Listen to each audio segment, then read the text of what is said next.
Saudara-saudari yang saya kasihi, Shalom. Ketemu kembali dengan saya, Romo Alphonse.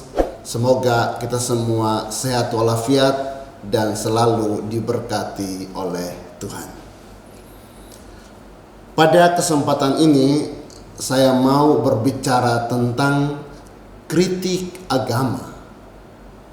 Tema kritik agama ini saya angkat karena salah satu kecenderungan dalam kehidupan di tengah masyarakat dan juga dalam konten-konten video di YouTube, sering kita jumpai orang itu selalu mengkritik agama lain, mencari-cari kesalahan agama lain, merasa agamanya yang paling benar dan semacamnya.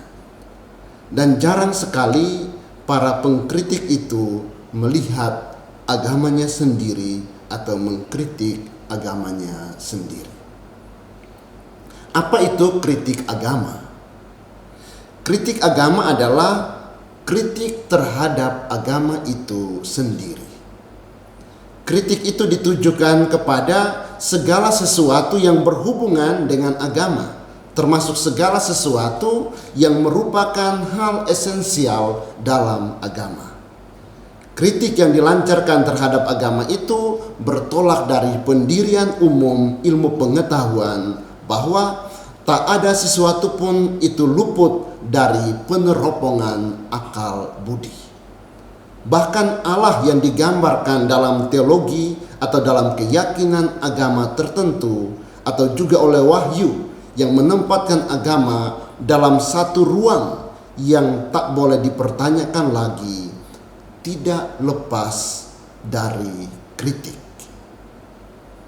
Tujuan dari kritik terhadap agama itu adalah untuk menghasilkan pencerahan lebih lanjut tentang agama itu sendiri. Secara historis, kritik agama itu dibedakan antara kritik agama yang bersifat imanen atau internal dan kritik agama yang bersifat ekstern atau eksternal. Kritik agama yang bersifat internal adalah kritik yang dilontarkan terhadap agama dengan bertolak dari dalam tubuh agama itu sendiri melalui para pemimpin atau pengikutnya. Sering disebut autokritik. Sedangkan kritik agama yang bersifat eksternal adalah kritik yang berasal dari luar agama. Misalnya kritik dari para pemikir ateis. Saya mau mengajak kita sekalian untuk merefleksikan lebih mendalam tentang kritik agama internal. Dalam sejarah agama, kritik agama yang bersifat internal tetap ada di sepanjang sejarah umat manusia. Misalnya dalam kitab suci Perjanjian Lama, kritik agama dilontarkan oleh para nabi, khususnya Nabi Amos, ketika mereka melihat penghayatan agama lebih berpusat pada upacara korban daripada penghayatan keagamaan yang bertujuan untuk menegakkan keadilan sosial. Kita coba lihat Amos bab 5 ayat 21 sampai 24. Dikatakan, "Aku membenci, aku menghinakan perayaanmu, dan aku tidak senang kepada perkumpulan rayamu. Sungguh, apabila kamu mempersembahkan kepadaku korban-korban bakaran dan korban-korban sajianmu, aku tidak suka. Tetapi biarlah keadilan bergulung-gulung seperti air dan kebenaran seperti sungai yang selalu mengalir." Kritik Nabi Amos ini juga bisa menjadi kritik bagi kita yang menghayati agama pada zaman ini. Apakah penghayatan agama kita sudah membawa kita pada kehidupan konkret atau tidak? Atau kita masih hanya terbatas pada perayaan atau ritual keagamaan? Agama tidak boleh hanya bersifat lahiriah. Agama tidak boleh berhenti pada kebaktian atau ritual keagamaan. Ini refleksi untuk kita semua, khususnya dalam kehidupan beragama di Indonesia. Bagi kita orang Katolik, perayaan Ekaristi harus membawa kita untuk sampai pada menjadi manusia ekaristis. Ini memaksudkan bahwa kekuatan dan santapan rohani yang kita terima dalam Ekaristi Kudus, yaitu dari meja sabda dan meja Ekaristi, harus membawa kita untuk menghayatinya dalam kehidupan di tengah masyarakat. Itulah kenapa di akhir dari perayaan Ekaristi kita diutus. Perayaan Ekaristi sudah selesai, pergilah kamu diutus. Dalam dunia perjanjian baru, kritik agama yang bersifat internal juga dilakukan oleh Santo Paulus, yaitu ketika berhadapan dengan salah satu persoalan awal gereja, yaitu soal sunat. Dalam sejarah gereja, kritik agama memainkan peranan penting.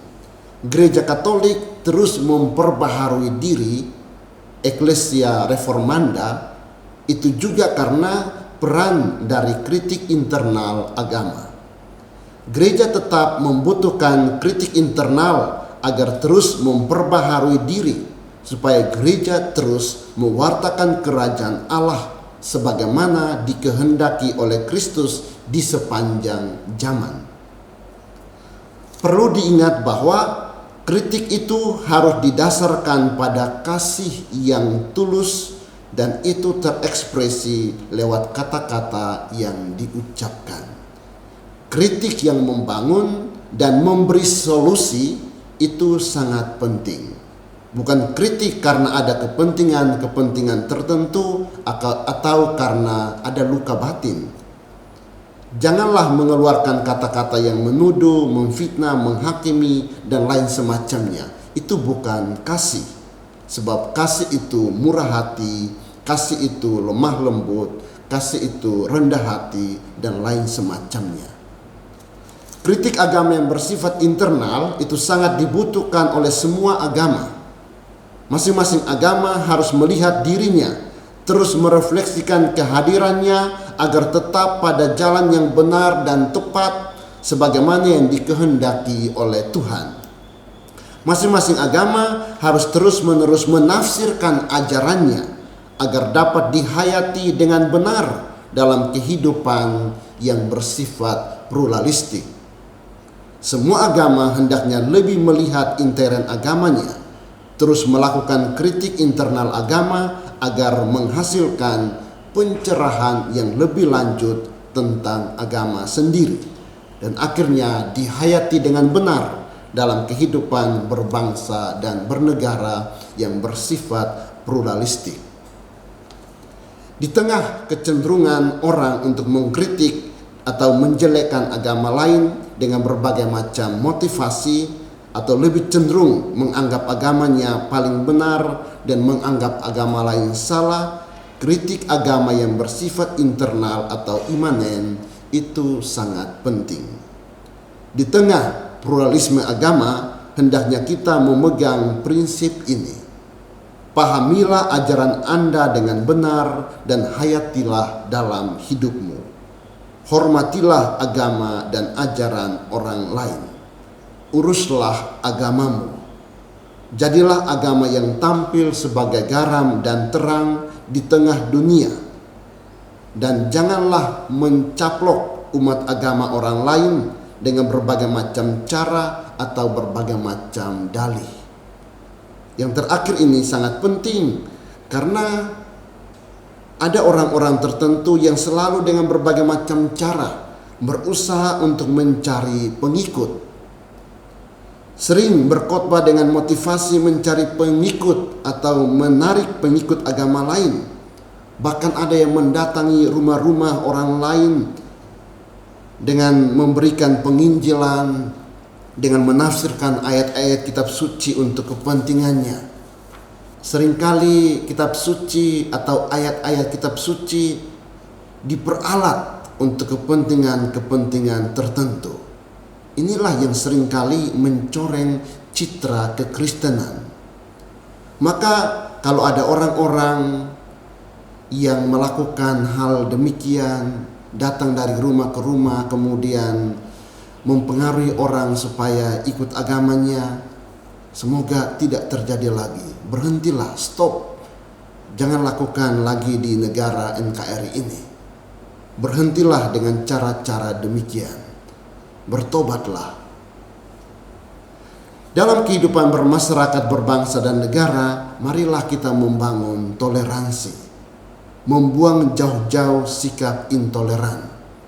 Kita merawat kerukunan antar umat beragama.